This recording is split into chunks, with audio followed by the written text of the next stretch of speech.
자, 우리 출애굽기 20장 12절 말씀을 보겠습니다. 출애굽기 20장 12절입니다. 자, 함께 읽겠습니다. 시작. 내 부모를 공경하라. 그리하면 내 하나님 여호와가 내게 준 땅에서 내 생명이 길리라. 아멘. 자, 오늘부터는 이제 제5계명에 대해서 공부를 하게 됩니다.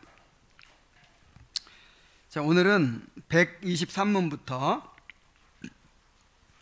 6문까지 4개의 이 질문을 통해서 이 5계명의 대략적인 의미를 우리가 한번 살펴보게 됩니다. 자, 먼저 123문을 함께 읽어봅시다. 자, 시작. 제5계명은 무엇입니까? 답. 제5계명은 내 부모를 공경하라. 그리하면 내 하나님 여호와가 내게 준 땅에서 내 생명이 길리라는 것입니다. 자, 여기서 공경하라는 말이 무슨 뜻일까요? 히브리어로는 카베드라는 말인데 존경하라 그런 뜻이에요. 영어로는 아너라고 할 수 있죠. 자, 공경하라는 말이 무슨 말이라고요? 존경하라.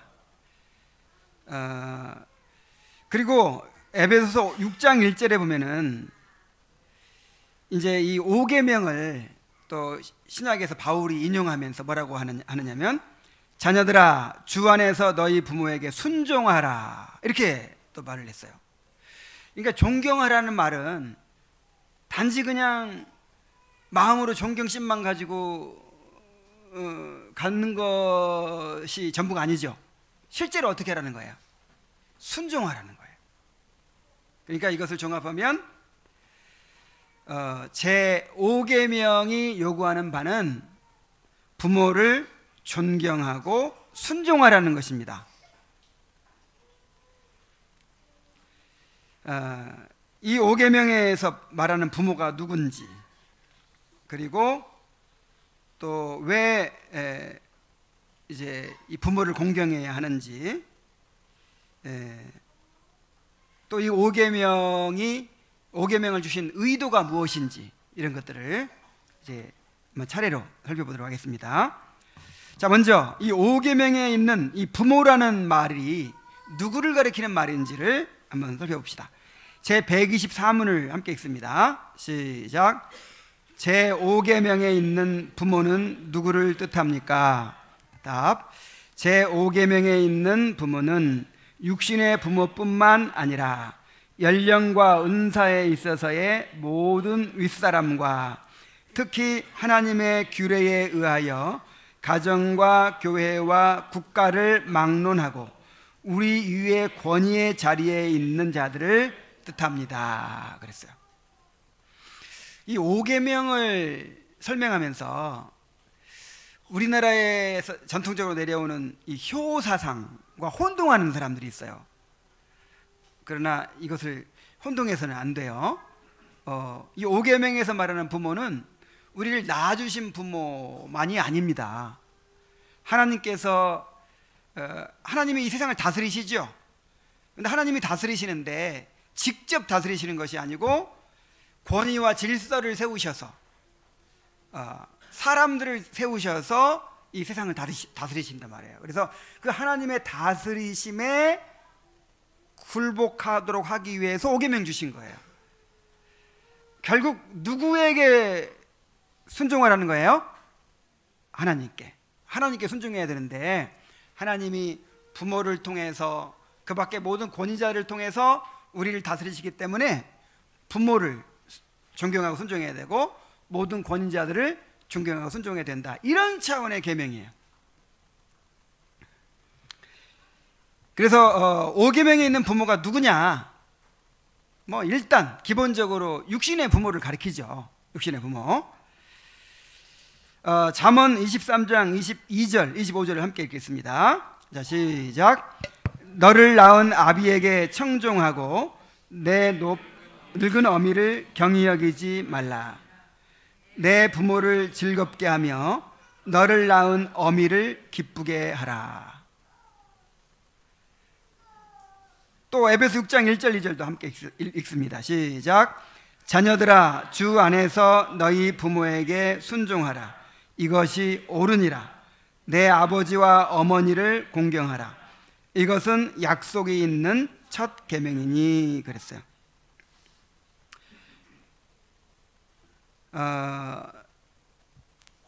일단 우리가 맨 처음에 이 땅에 태어나면 누가 우리의 권위자예요? 누가 하나님을 대신해서 우리를 다스리죠? 부모죠. 부모, 육신의 부모죠. 심지어 육신의 부모는요, 하나님의 그 창조 역사에 동참을 하신 거예요. 우리를 하나님이 직접 안 만들었죠. 누구를 통해 놨어요? 부모를 통해요. 그래서 부모가 굉장한 역할을 한 거예요. 그거 한 가지만으로도 부모를 존경해야 될 충분한 이유가 있습니다. 아, 우리 부모는 나를 어렸을 때 버렸어. 나는 그래서 우리 부모를 존경할 수 없어? 아닙니다. 그 부모가 아니었으면 내가 이 땅에 존재할 수가 없는 거예요. 나를 존재케 한 분이에요. 그래서 그 부모가 어떤 부모이든 간에 일단 나를 낳아주신, 그리고 하나님께서 내 위에 부모의 위치에 두셨잖아요. 그래서 부모를 존경해야 되는 거예요. 부모에게 순종해야 되는 것입니다. 너를 낳은 아버지에게 청종하고 내 늙은 어미를 경히 여기지 말라.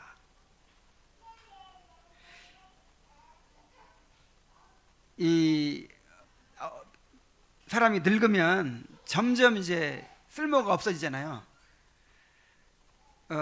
나를 먹여주고 또 모든 어려움을 다 해결해주고 용돈 주고 그럴 때는 뭐 내 생명이 거기 달려있으니까 뭐 그냥 엄마 어디 가면 울고 불고 막 난리죠.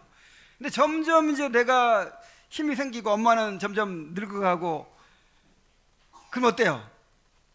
이제 무시하죠. 나보다 공부도 못했지, 정보도 어둡지, 점점 무시해.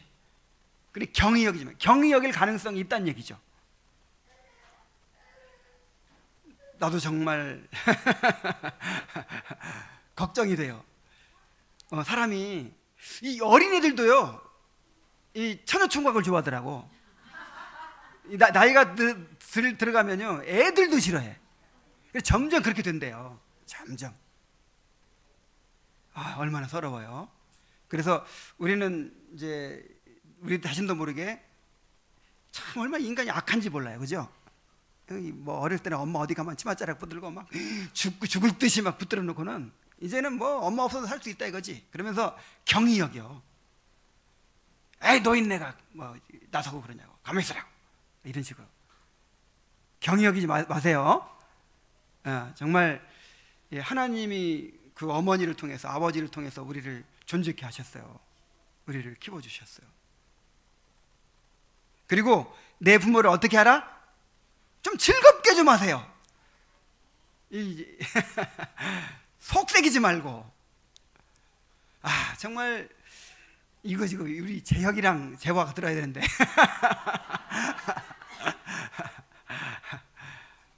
우리 저 하군이, 서영이 잘 들어요. 대한이도 잘 듣고. 어렸을 때는 이 엄마 마음 아프게 하는 게 무기예요, 무기. 나도 뭔가 엄마한테 좀 이렇게 엄마 이겨먹고 싶으면 밥 안 먹고 학교 가요. 그러면 나는 배고픈데 나보다 더 마음 아픈 분이 누구예요? 엄마니까. 엄마 속 좀 아프라 이거지. 그냥 엄마 아프게 하는 거, 어떻게 하면 엄마가 속상하고 아프게 할지를 잘 알아. 야, 정말 죄 많이 지었어요.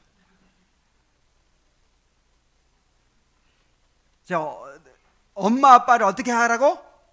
즐겁게 하라고. 즐겁게. 속상하게 하지 말고. 내 부모를 즐겁게 하며 너를 낳은 어미를 기쁘게 하라.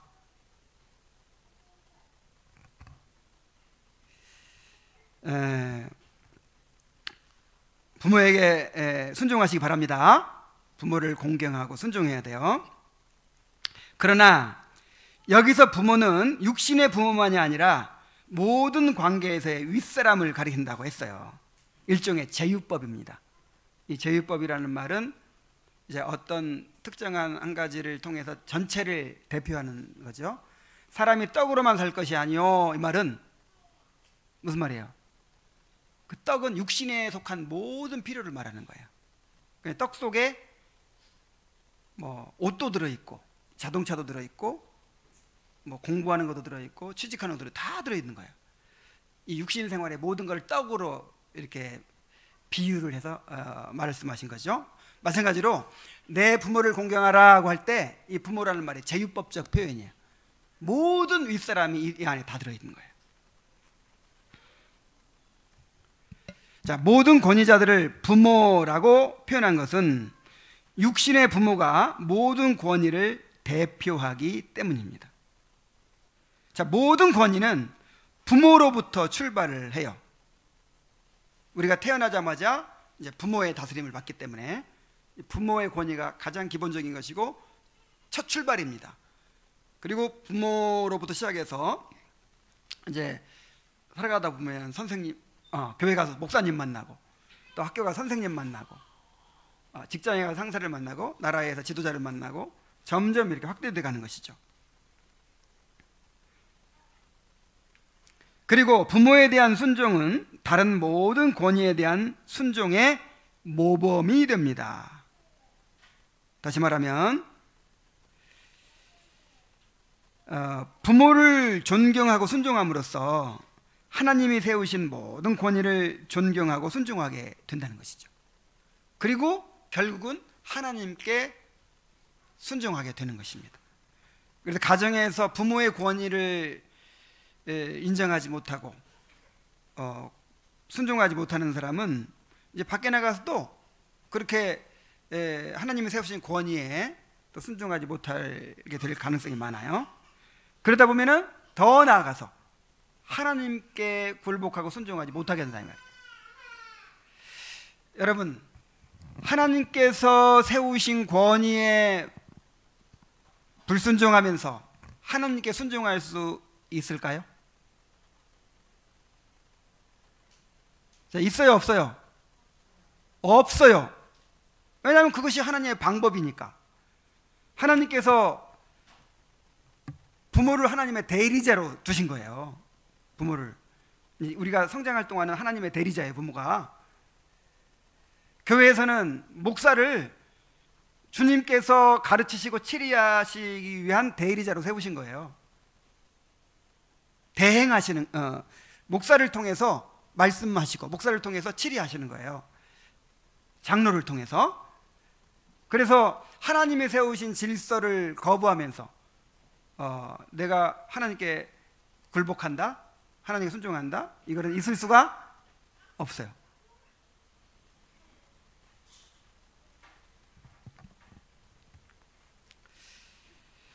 자, 그래서 일단 기본적으로 부모가 육신의 부모를 가리킨다 그랬어요.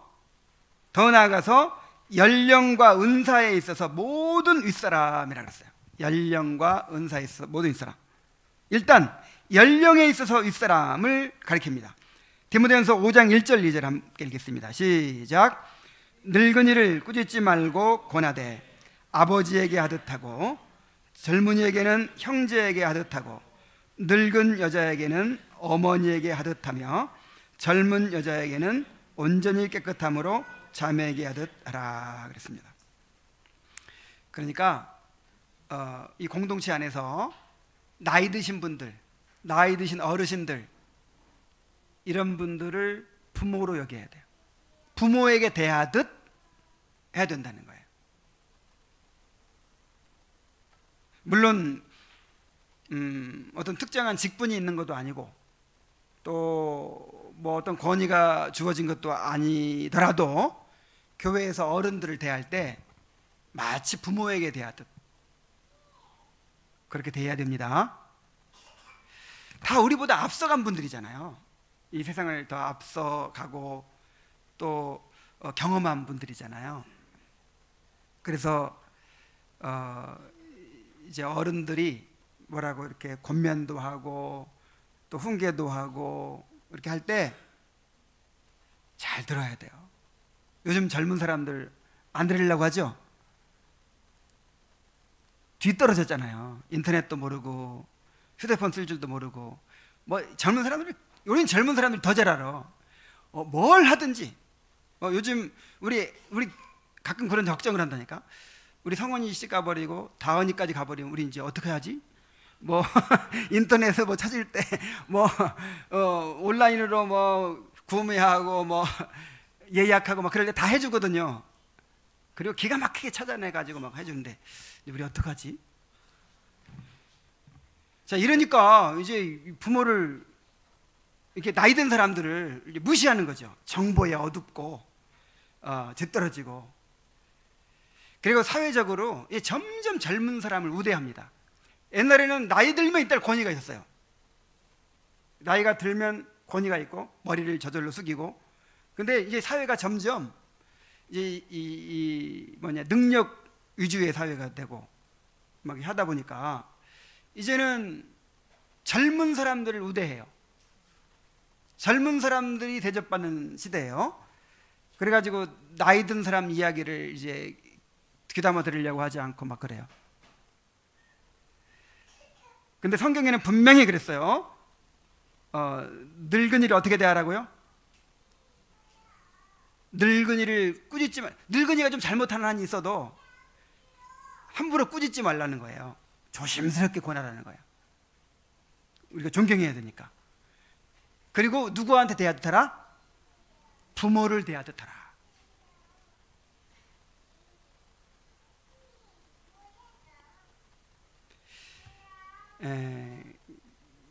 그래서 이제 우리가 좋은 공동체가 이루어지려면 우리가 다른 집 아이들도 혼낼 수 있어야 돼요. 그렇죠? 우리가 다 아이들을 키우고 가는데 우리의 아이들로 여기고 있잖아요. 그래서 우리가 내 아이가 아니라도 사랑하니까, 책임을 가지고 있으니까 혼낼 수 있어야 돼요. 그리고 그 아이들도 우리 부모만이 아니라 이 교회의 어른들, 교회 어른들의 말을 순종하고 교회 어른들에게서 배우겠다는 마음을 가져야 돼요. 아이들 그렇게 가르치시기 바랍니다.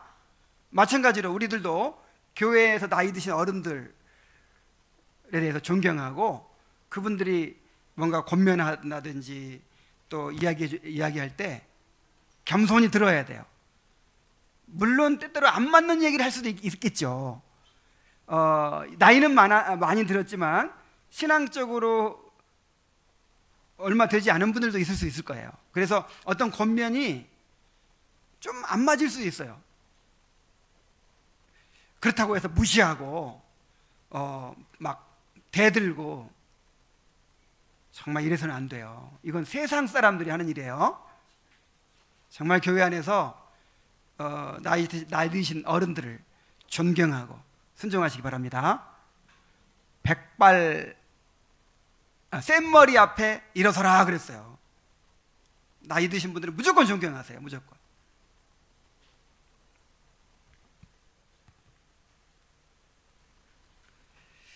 자, 그 다음에 은사에 있어서 윗사람이라고 했어요. 창세기 45장 8절 한번 읽어봅시다. 시작. 그런즉 나를 이리로 보내신 이는 당신들이 아니요 하나님이시라. 하나님이 나를 바로에게 아버지로 삼으시고 그 온 집의 주로 삼으시며 애굽 온 땅에 삼으셨느니라. 자, 요셉은 지금 몇 살이에요, 나이가?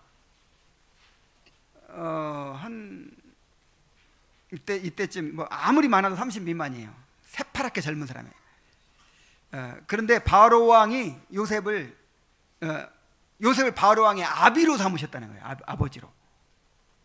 뭐 때문에 요셉을 존경하죠? 바로 왕 요셉에게 꼼짝 못하죠? 하나님이 특별한 은사를 주셨잖아요. 요셉에게 계시를 주셔가지고 요셉이 애굽의 앞날을 좌지우지해요. 그러니까 바로 왕도 요셉을 두려워하는 거예요. 꼼짝 못하는 거예요. 요셉의 말에 순종해. 요셉이 하는 말마다 순종해. 이런 원리로 하나님께서 어떤 사람에게 은사를 주셔서 사람을 이끌게 하실 때 나이가 좀 젊더라도 그에게 순종해야 됩니다. 이제 이것은 나중에 이제 어떤 직분과 뭐 이런 것들로 연결돼요. 예를 들어서 우리 모임에, 우리 교제 모임에 리더가 세워졌어요. 근데 뭐 목사도 아니고 이 사람은 뭐 나보다 나이 많은 것도 아니고 나보다 더 뛰어남은 사람도 아니고 그렇다고 해서 무시하고 그러면 됩니까? 이 그룹을 이 사람이 이끌도록 권위가 주어진 거잖아요. 그래서 그 모임 할 때만큼은 순종해야 돼요. 존경하고 순종해야 돼요. 그러니까 어떻게 하면 이 인도자를 도울까 이 생각을 좀 하세요. 그냥 내 생각만 하고 그냥 내 하고 싶은 말 하고 막 그러지 말고 이 모임을 인도하는 사람은 어떻게 하면 이 모임을 잘 이끌어가야 될까 고민하고 이렇게 두려워하면서 그렇게 인도하고 있잖아요. 그 마음을 이해하고 그 인도자의 편에 서서 이렇게 도와줘야 되는 거예요. 이런 사람이 성숙한 사람들이에요. 또 앞에서 찬양을 인도한다. 그럼 찬양 인도하는 그 시간에는 누가 아버지예요? 누가 부모예요? 뭐 여기 표현대로 하면 그 찬양 인도하는 그 시간만큼은 찬양 인도자에게 순종해야 되는 거예요. 목사도 아니고 뭐 새파랗게 젊은 사람 나와 하는데 아닙니다. 그때는 순종해야 되는, 이 권위를 위임받은 거예요. 지금 다 같이 모입시다 모이고 뭐 이거 부릅시다 하면 부르고, 그 다음에 새로 목사님을 모셨는데 아이고 이제 새파랗게 젊은 목사님 모셨네. 나는 지금 60이 넘었는데 그럼 어떻게 해야 돼요? 은사에 있어서 윗사람인 거예요. 아버지입니다. 부모입니다.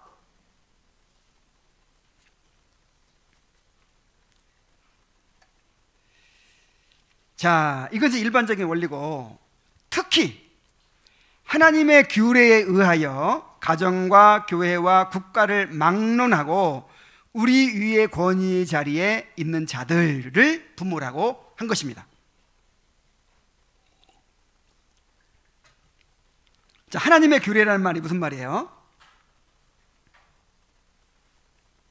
하나님께서 인간을 다스리시기 위해서 세우신 어떤 권위, 제도, 질서 이런 것들을 하나님의 규례라 그랬어요. 자, 로마서 13장 1절부터 2절까지 한번 봅시다. 자, 시작. 각 사람은 위에 있는 자에게 복종하라. 권세는 하나님으로부터 나지 않음이 없나니 모든 권세는 다 하나님께서 정하신 바라. 그러므로 권세를 거스르는 자는 하나님의 명을 거스름이니 거스르는 자들은 심판을 자취하리라 그랬어요. 자, 모든 권세는 하나님께로부터 왔다.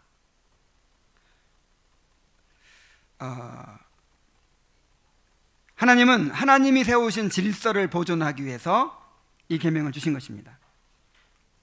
하나님이 세우신 부모, 더 나아가 권위자들을 존경하지 않고 하나님을 경외할 수가 없습니다. 이 하나님이 세우신 규례에는 세 가지가 있어요. 크게 가정과 교회와 국가입니다. 먼저 가정에서 우리 열왕기하 5장 13절을 함께 읽겠습니다. 자, 시작. 그의 종들이 나와서 말하되 이르되 내 아버지여 선지자가 아버지의 당신에게 큰 일을 행하라 말하였다면 행하지 아니하였으리까. 하물며 당신에게 이르기를 씻어 깨끗하게 하라 함이리까 하니. 이 구약 성경에는요, 이 부모라는 말이 굉장히 넓게 쓰여요. 종들이 주인에게도 뭐라 그래요? 부모라고 하잖아요. 그 아비 하면 조상을 의미하기도 하고요. 여러분 그 예수님에 대해서도 아버지라고 한 구절 아세요? 예수님을 가리켜서 영존하신 아버지라 이렇게 이사야가 예언하고 있어요. 왜 예수님이 아버지일까요? 아버지라는 개념이 우리를 다스리고 인도하고 우리 위에 절대적인 권위를 가진 그런 존재를 아버지라고 한 거예요. 예수님도 우리의 아버지이십니다. 우리가 기도할 때 하늘에 계신 우리들의 아버지 하나님 이렇게 할 때 그 속에 예수님도 들어있어요. 성부 성자가 다 들어있는 거예요. 그래서 지금 여기서 종들이 아버지여 그러죠? 주인한테. 그러니까 자기 종들이 주인을 대할 때도 누구처럼 대해야 된다는 거예요. 부모처럼. 그래서 가정에서 자녀가 부모를 존경하고 순종해야 합니다. 또 아내가 남편을 존경하고 순종해야 합니다. 집안의 모든 사람들이 가장을 존경하고 순종해야 합니다. 그 다음에 교회에서, 교회에서도 이제 권위자들에게 순종해야 되죠. 열왕기하 2장 12절 말씀 함께 읽겠습니다. 시작. 엘리사가 보고 소리 지르되 내 아버지여 내 아버지여 이스라엘의 병거와 그 마병이여 하더니 다시 보이지 아니하는지라. 이에 엘리사가 자기의 옷을 잡아 둘로 찢고. 잠시 엘리사가 누구한테 아버지라고 하는 거예요? 엘리야한테, 자기의 스승 엘리야한테 아버지라고 부르고 있어요. 그 다음에 열왕기하 13장 14절 또 읽겠습니다. 시작. 엘리사가 죽을 병이 들매 이스라엘 왕 요아스가 그에게로 내려와 자기의 얼굴에 눈물을 흘리며 이르되 내 아버지여 내 아버지여 이스라엘의 병거와 마병이여 하매. 자, 엘리사는 엘리야를 아버지라 그랬는데 또 요아스 왕이 선지자한테, 엘리사 선지자한테 아버지라고 불러요. 그래서 이건 이제 구약 교회를 지금 이렇게 이야기하고 있는데, 교회에서 가르치고 다스리는 목사와 장로들을 우리가 부모로 여기고 존경하고 순종해야 한다는 것입니다. 그래서 여러분, 이제 가정과 교회와 국가에서 이 순종해야 될 계명인데, 이 국가는 조금 의미가 달라졌다고 볼 수 있어요. 그 적용이 좀 달라졌다고 볼 수 있어요. 왜냐하면 이스라엘은 왕정 시대에 그 이스라엘의 왕은 하나님의 종이었거든요. 그리고 중세까지만 해도 왕이 교회를 보호하는 역할을 했어요. 그래서 이게 분리가 되지 않았어요. 이 정치와 종교가 분리되지 않은 상태에서. 그래서 진짜 그때는 이 왕이 아버지죠. 왕이 완전히 왕에게 존경에 순종해야 되고, 이게 아주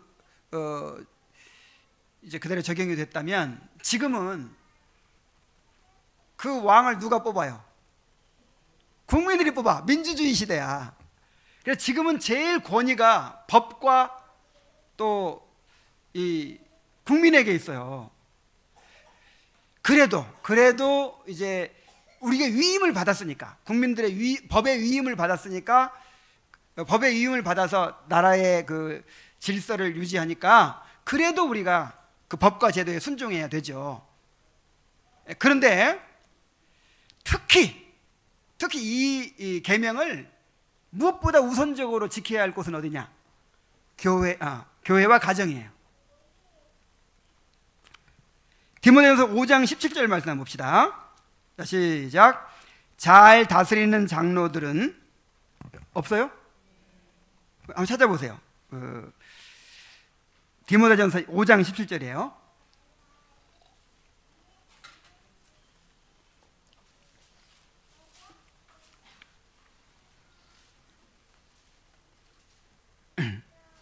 자, 찾으셨으면 함께 읽겠습니다. 자, 시작. 잘 다스리는 장로들은 배나 존경할 자로 알되 말씀과 가르침에 수고하는 이들에게는 더욱 그리할 것이니라. 자, 배나 존경할 자로 알라 그랬는데, 이 배는 누구의 배일까요? 이 전구절들에 보면은 이제 과부들에 대해서 얘기했어요. 과부들에 대해서.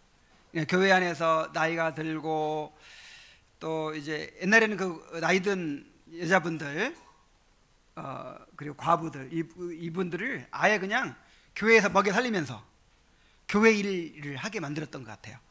그때는 이제 그때는 남편이 없으면 여자들은 스스로 살아갈 수 없는 시대니까, 그래서 그 과부들이 이제 교회를 섬기고 또 교회 봉사하고 이제 그렇게 살았죠. 그래서 교회에서는 과부들을 이제 재정적으로 먹여 살리면서 또 존경하고 그렇게 했어요. 근데 그렇게 과부들에 대한 규례를 얘기한 다음에 잘 다스리는 장로들을 어떻게 해라? 배나 존경해라. 그래서 난 그 과부들뿐 아니라 우리가 존경해야 될 뭐 회사의 뭐 상사, 뭐 나라에서 통치자, 뭐 다 포함한다고 볼 수 있어요. 넓게는 그런 사람들도 마땅히 존경해야 되지만, 특히 직접적인 다스림이잖아요. 이거는 이런 나라나 회사나 뭐 다른 데서의 그 권위자들은 우리의 육신 생활을 위해서 이렇게 이제 하나님께 세우신 사람들이지만은, 우리는 영적인 면에서 하나님의 그 질서로 우리가 하나님께서 우리를 다스리시는 거잖아요. 그래서 이 교회의 장로들은 얼만큼 존경해라? 배나 존경할 줄 알아라. 근데 그 가운데 더 존경해야 될 사람이 있어. 그 중에 더 또 특별히 존경해야 될 사람이 있네. 누굽니까? 말씀과 가르침에 수고하는 이들에게는 더욱 그리할 것이라. 이 말씀과 가르침에 수고하는 자가 누구예요? 목사예요, 목사. 그러니까 교회에 다스리는 장로들이 있고, 그 다음에 이제 가르치는 장로가 있는 거죠. 가르치는 장로는 목사입니다. 자, 왜 존경해야 돼요? 하나님의 말씀을 전하니까. 하나님의 말씀을 전하니까 그 위치를 존경해야 돼요. 위치를. 목사를 존경하지 않으면서 않는 사람이 그 말씀을 하나님의 말씀으로 그렇게 정말 달게 듣고 그렇게 하기 어려워요. 뭐 우리 논리 이론적으로는 이렇게 분리할 수 있을지 몰라도 실제로는 돼야 안 돼요. 저하고 관계 안 좋아 보니까 돼요, 돼야 안 돼요. 그래서 존경을 하는 거예요. 배나 존경하는데 더 특별히 존경을 하는 거예요. 그리고 이제 장로들을 통해서 7일을 하잖아요. 장로들을 통해서 하나님의 다스림을 받는 거예요. 근데 그 장로들을 존경하지 않으면 어떻게 되겠어요? 장로가 뭐라고 하는데 그냥 반항심이나 탁 생기고 그냥 속에서 막 이런 게 올라오고 막 이래가지고 7위가 되겠습니까? 그래서 장로들을 존경해야 됩니다. 그래서 이것이 물론 이제 모든 윗사람들에게 적용이 되지만 특별히 이 가정과 교회에서 이 계명에 순종해야 됩니다. 자, 그 다음에 이제 국가에서 우리 이사야 49장 23절 한번 봅시다. 자, 시작. 왕들은 내 양부가 되며 왕비들은 내 유모가 될 것이며 그랬어요. 하나님께서 교회를 통해서 우리의 영혼을 다스리시고 돌보시는 것처럼 국가를 통해서 우리의 육신 생활을 다스리시고 돌보십니다. 그 교회의 다스림은 특별 은혜라면 이제 이 국가의 다스림은 일반 은혜라고 볼 수 있겠죠. 근데 이것도 굉장히 큰 은혜예요. 나라가 있으니까 이렇게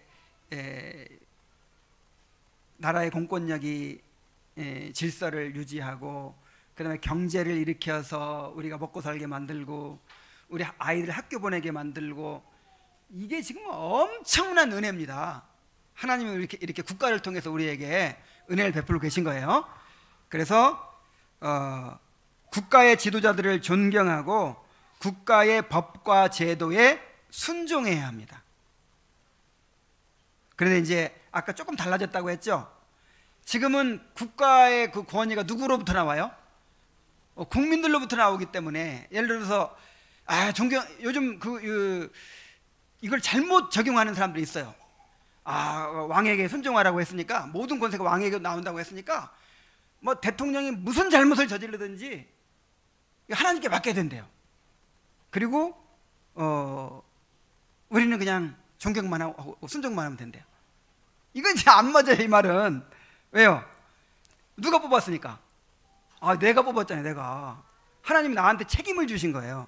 그래서 만약에 이렇게 잘못하는 사람이 있으면 이제 뽑지 말아야죠. 그리고 때로는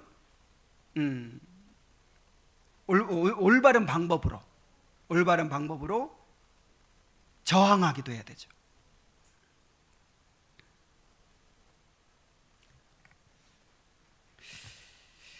자, 그 다음에 두 번째 단락을 봅시다. 왜 윗사람을 부모로 여겨야 합니까? 제 125문을 읽습니다. 시작. 왜 윗사람을 부모로 여겨야 합니까? 답.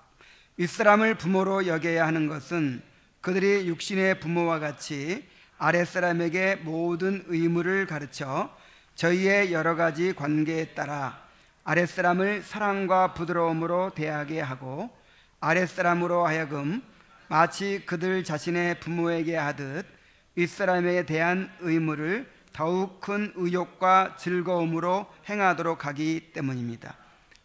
그러니까 하나님께서 육신의 부모만이 아니라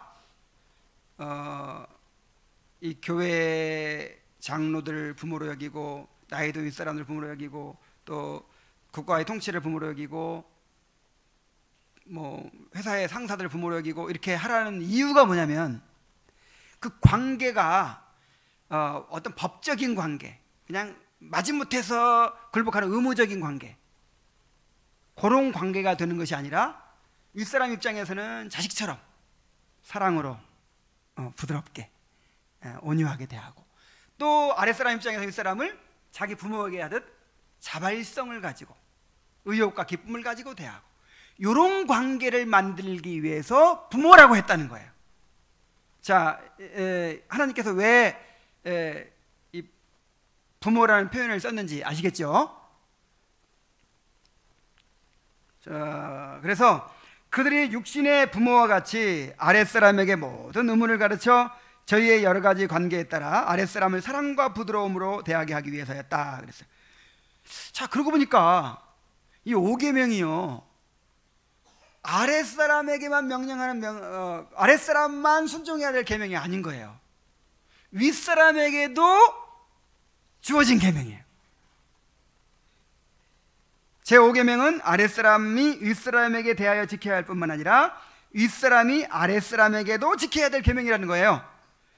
그래서 에베소 6장 4절에 보면은 또 아비들아 너희 자녀를 노엽게 하지 말고 오직 주의 교훈과 훈계로 양육하라 그랬고, 에베소 6장 9절에 보면은 상전들아 너희도 그들에게 이와 같이 하고 위협을 그치라. 이는 그들과 너희의 상전이 하늘에 계시고 너희에게는 사람을 외모로 취하는 일이 없는 줄을 너희가 알미라. 그러니까 자녀에게 순종하라고만 한 것이 아니라 부모에게 자녀를 어떻게 대해야 될지 또 말씀하신 거예요.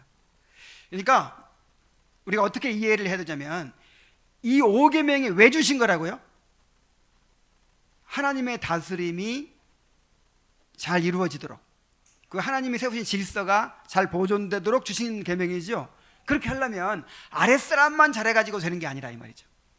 윗사람도 자기의 의무를 다 해야죠. 올바로 다스려야죠. 나는 그냥 함부로 막 억압하고 함부로 막 하면서 부모를 공경하라 그렇게만 해가지고 이게 되냐 말이에요. 그래서 윗사람은 아랫사람에게 권위를 함부로 사용하여 억압하지 말고 상처를 주지 않도록 해야 합니다. 아랫사람들을 자녀에게 하는 것처럼 사랑과 부드러움으로 해야 합니다. 데살로니가전서 2장 7절 또 8절 11절에 이 목사는요 어떻게 해야 되냐면 성도들한테 우리는 그리스도의 사도로서 마땅히 권위를 주장할 수 있으나 도리어 너희 가운데서 유순한 자가 되어 유모가 자기 자녀를 기름같이 하였으니 너희도 아는 바와 같이 우리가 너희 각 사람에게 아버지가 자기 자녀에게 하듯 권면하고 위로하고 경계하노니.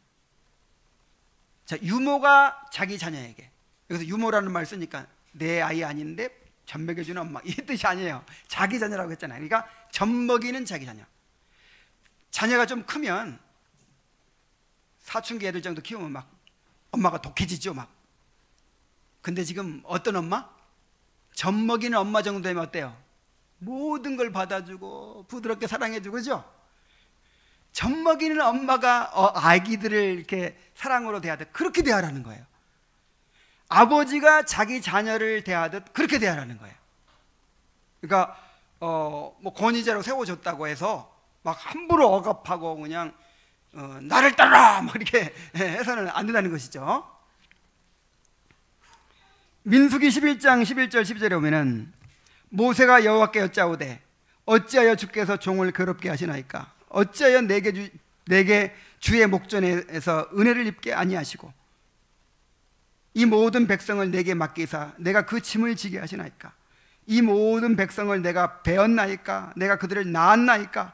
어찌 주께서 내게 양육하는 아버지가 젖 먹는 아이를 품듯 그들을 품에 품고 주께서 그들의 열조에게 맹세하신 땅으로 가라 하시나이까? 이게 모세가 지친 거예요.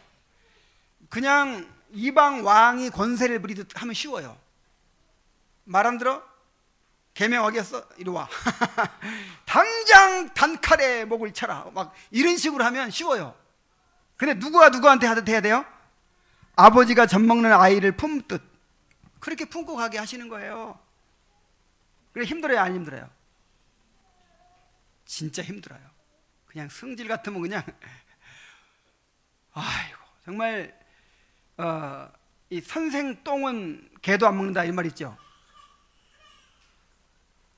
진짜 목사 똥은 개도 안 먹는데요.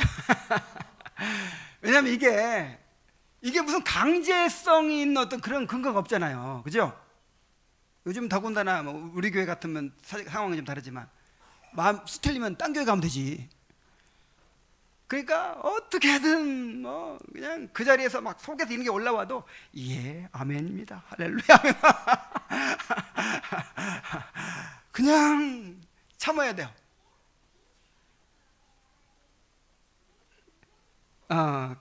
그래서 힘든 거죠. 그죠? 부모가 왜 힘들어요? 그냥 말 안 들으면 쫓아내버리면 쉽잖아요. 근데 띵깡 부리고 말 안 들어도 그거 그냥 사랑으로 품어야 되니까 어려운 거죠. 그렇게 하라는 거예요. 그렇게. 자, 그 교회에서 윗사람은 권위자들은 성도들을 그렇게 대하도록 되어 있습니다. 그리고 아랫사람들은 윗사람에 대하여 부모에게 하듯 그들에 대한 의무를 큰 의욕과 즐거움으로 해야 합니다. 그랬어요. 고린도전서 4장 14절부터 16절 한번 같이 읽습니다. 시작. 내가 너희를 부끄럽게 하려고 이것을 쓰는 것이 아니라 오직 너희를 내 사랑하는 자녀같이 권하려 하는 것이라. 그리스도 안에서 1만 스승이 있으되 아버지는 많지 아니하니 그리스도 예수 안에서 내가 복음으로써 너희를 낳았습니다. 그러므로 내가 너희에게 권하노니 너희는 나를 본받는 자가 되라. 열왕기하 5장 13절도 한번 읽어봅시다. 시작. 그의 종들이 나와서 내 아버지여 선지자가 당신에게 큰 일을 행하라 말하였다면 행하지 아니하였으리이까? 하물며 당신에게 이르기를 씻어 깨끗하게 하라 함이리이까? 그러니까 우리 성도들은 자, 인간은 죄로 인해서요 모든 권위에 대해서 불편해하고 맞서고 저항하고 벗어나려는 경향이 있습니다. 뭔가 위 권위자를 싫어요. 그리고 우리가 태어나면서부터 이렇게 태어나서 자라오는 동안 부정적인 권위만을 경험해 왔어요. 폭압적인 아버지, 그 다음에 독재자, 통치자, 독재하는 통치자, 회사에서 성질 더러운 상사, 옛날에는 선생님들도 빠따치는 선생, 군대 가서 죽도록 괴롭힌 고참 내지는 그런 상급자들, 이런 것만 경험해 오고 자랐기 때문에 우리 안에 어떤 생각이 있냐면 이 권위자들에 대한 부정적 인식이 있어요. 그 이전에 이 죄성이라고 하는 게 뭐냐면 하나님을 거역하고 반항하는 근성이에요. 그래서 하나님이 세우신 권위에도 나도 모르게 이렇게 좀 거역하고 싶고 빗나가고 싶고. 어릴 때 아침에 마당이 좀 더러워요. 그래서 아주 그냥 착한 마음으로 마당 한번 쓸까? 빗자루를 싹 들었어요. 근데 안에서 아버지가 야 이놈아 일어나면 마당 좀 쓸어봐라. 그 소리가 들리는 순간 빗자루를 그냥 내동댕이 치고 싶은 거야. 이게 죄성이에요 이게. 아니 이렇게 내가 하고 싶을 때는 하고 싶지만 시키면 더 하기 싫어. 더. 얼마나 인간이 약한지 몰라요. 특히 남자들 차 타고 가다가 주차장 저기 있네 저기 세워. 그러면 일부러 이쪽에 딱 세워. 이게 남자들의 심리야.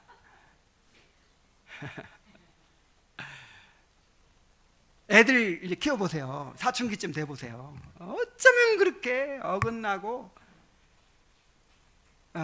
여러분 이게 죄성이라는 걸 알아야 돼요. 그래서 뭔가 내 위에 이제 이렇게 나이 든 사람들 아니면 장로님, 목사님 뭔가 나를 다스리는 위치에 있는 사람들을 같이 있기 싫은 거예요. 불편한 거예요. 그래서 대충 그냥 인사만 차리고 얼른 피하고 싶어. 요즘 교회마다 신방을 안 받는데요. 교인들이. 우리는 안 받으면 안 되죠? 안 받으면 우리는 이건 안 되죠. 근데 교회마다 신방을 안 받는데요. 근데 신방이 없어지고 있대요. 근데 신방 안 받으니까 당신 뭐 이럴 수는 없잖아요 또. 그러니까 와 이게 사람들이 점점 이제 간섭받기 싫고 훈계받기 싫고 뭐 나한테 얘기하는 거 싫고 점점 이렇게 되는 거예요. 그래서 왜 부모라고 했느냐? 왜 부모라고 했어요? 그들에 대한 의무를 큰 의욕과 즐거움으로 하도록. 내 부모니까. 여러분 목사나 장로에게 가르침을 잘 받고 순종하고 존경하고 하는 거 요거를 큰 의욕과 기쁨으로 해야 돼요? 아니면 억지로 해야 돼요? 막 그렇게 하고 싶어요 막? 의욕이 막 솟아야 된다니까. 의욕이. 기쁨으로 해야 돼요. 기쁨으로. 그렇게 하시기 바랍니다. 자, 이제 결론입니다. 제126문을 같이 읽습니다. 시작. 제5계명의 일반적인 범위는 무엇입니까? 답. 제5계명의 일반적 범위는 여러 가지 상호 관계에 있어서 아랫사람, 윗사람 혹은 동등자로서의 우리가 서로 지고 있는 의무들을 행하는 것입니다. 자, 제5계명은 아랫사람이 윗사람에 대하여 지켜야 할 뿐만 아니라 윗사람이 아랫사람에게도 지켜야 되고 또 혹은 서로 동등한 위치에 있는 사람들도 간에도 지켜야 할 계명이라는 거예요. 그러니까 이제 이것을 아까도 말씀드렸다시피 이 질서를 보존하기 위해서 하나님의 다스림이 실현되는 그런 질서를 유지하고 보존하기 위해서 주신 계명이다 이렇게 생각하면 이해가 되죠.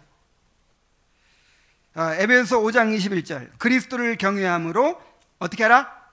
피차 복종하라. 교회 안에서 우리 윗사람들에게 순종할 뿐만 아니라 동등한 사람들에게도 예를 들어서 형제가 나한테 그렇게 하는 것이 옳지 않은 것 같다고 그렇게 그만두라고 만약에 누가 권면하면 어떻게 해야 돼요? 순종해야죠. 만약에 맞지 않는 말이면 내 의견도 얘기하고 뭐 이렇게 또 반항도 하고 아니면 거역도 하겠지만은 옳은 말을 하는 거예요. 그리스도의 사랑으로 피차 권면하라고 했잖아요. 그러면 어떻게 해야 돼요? 순종해야 돼요. 부부간에도 마찬가지예요. 부부간에 뭐 남편이 머리라고 그랬다고 맨날 남편 하는 말만 들어야 돼, 이게 아니에요. 아내가 옳은 말 하잖아요. 그러면 피차 복종해야 돼요. 피차. 맞습니까?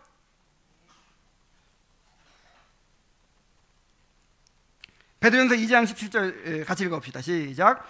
무사람을 공경하며 형제를 사랑하며 하나님을 두려워하며 왕을 존대하라. 와, 이게 지금 이 질서, 하나님이 얼마나 질서를 중요하게 여기시는지 알 수 있죠. 무사람을 공경하고 형제를 사랑하고 왕을 존대하고, 이 가운데 뭐가 들어있어요? 지금 하나님을 두려워하라. 하나님을 두려워하면 그렇게 된다는 거예요. 여러분, 하나님 두려워하면 윗사람을 존경하게 돼 있고 아랫사람에게 함부로 하지 않게 돼 있고, 동등한 관계라도 정말 옳은 지적을 받고 책망을 받을 때 순종할 수 있어요. 이게 하나님을 두려워하는 증거입니다.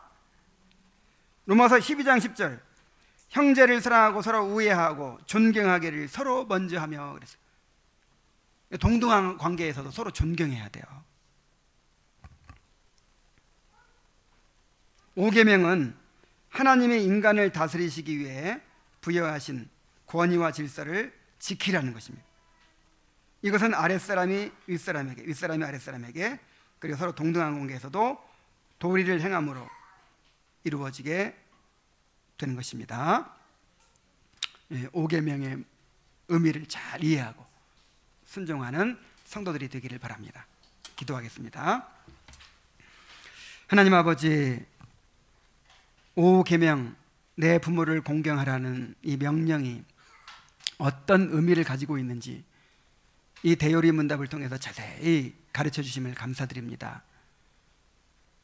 하나님 아버지, 우리가 하나님이 세우신 권위와 질서를 순종하지 않고 존경하지 않으므로 하나님을 거역하고 또 순종하지 않은 것을 용서하여 주시옵소서. 끊임없이 하나님과 하나님이 세우신 질서에 대해서 거부감을 가지고 자꾸만 내 마음대로 편하게 살려고 하는 이런 죄악된 근성을 버리게 하여 주시옵소서. 큰 의욕을 가지고 기쁨으로 우리의 의무를 다하게 하여 주옵소서. 예수님의 이름으로 기도하옵나이다. 아멘.